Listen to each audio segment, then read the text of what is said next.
बीमार पड़ी 4 सार्वजनिक क्षेत्र की कंपनियों को किया जाएगा बंद। राज्यसभा में एक सवाल का जवाब देते हुए वित्त मंत्री अरुण जेटली ने कहा कि इस समय देश में 79 कंपनियां घाटे में चल रही हैं और सरकार का मकसद इन उपक्रमों को घाटे से उबारना और इन्हें ज्यादा प्रतिस्पर्धी बनाना है।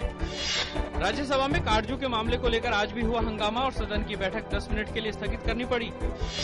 ब्रिक्स सम्मेलन के दौरान देश का सफल नेतृत्व करने पर भारतीय जनता पार्टी संसदीय दल ने प्रधानमंत्री नरेंद्र मोदी को दी बधाई। भाजपा प्रवक्ता मुख्तार अब्बास नकवी ने बताया कि बैठक में संसद में आगे उठने वाले तमाम मुद्दों पर चर्चा की गई। भाजपा प्रवक्ता मुख्तार अब्बास नकवी ने कांग्रेस पर न्यायाधीशों की नियुक्ति में हस्तक्षेप का आरोप लगाया। उन्होंने कहा कि न्यायपालिका की आजादी से समझौता करने के लिए पिछली यूपीए सरकार ही जिम्मेदार है। कांग्रेस नेता कमलनाथ ने कहा कि कॉलेजियम प्रणाली की समीक्षा एक लंबे समय से विचाराधीन थी। उन्होंने यह भी कहा कि कांग्रेस ने जो न्यायिक आयोग बिल संसद में रखा था उसमें इसकी समीक्षा का भी प्रावधान था। केंद्रीय रक्षा मंत्री अरुण जेटली ने राज्यसभा में एक सवाल के जवाब में कहा कि 27 मई से 17 जुलाई के बीच पाकिस्तान की ओर से संघर्ष विराम के 19 मामले सामने आए, जिनका भारत की ओर से समुचित जवाब दिया गया। उत्तराखंड में लगातार हो रही बारिश से जगह जगह भूस्खलन से रास्ते हुए बंद। 4 धाम की यात्रा पर गए श्रद्धालुओं को करना पड़ रहा है परेशानी का सामना। ओडिशा में लगातार बारिश के कारण प्रमुख नदियां उफान पर। बैतरणी नदी का जलस्तर बढ़ने के कारण क्योंझर जिला पहले से ही बाढ़ की चपेट में। भद्रक और जाजपुर में भी बाढ़ का खतरा।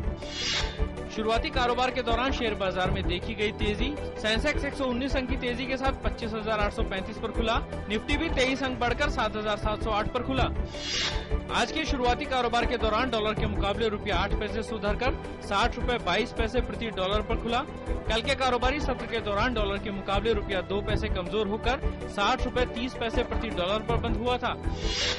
अफगानिस्तान की राजधानी काबुल में अंतर्राष्ट्रीय हवाई अड्डे के बाहर हुए आतंकवादी हमले में 3 विदेशी सलाहकार और एक अफगानी दुभाषी की मौत हो गई। तालिबान ने हमले की जिम्मेदारी ली।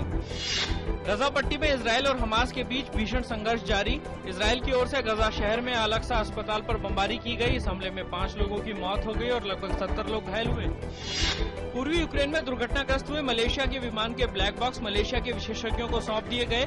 इस सामान को अब हॉलैंड ले जाया जाएगा। इस बीच संयुक्त राष्ट्र सुरक्षा परिषद ने एक प्रस्ताव पारित कर मामले की जांच के लिए जांचकर्ताओं के दलों को घटनास्थल तक जाने देने की मांग की है।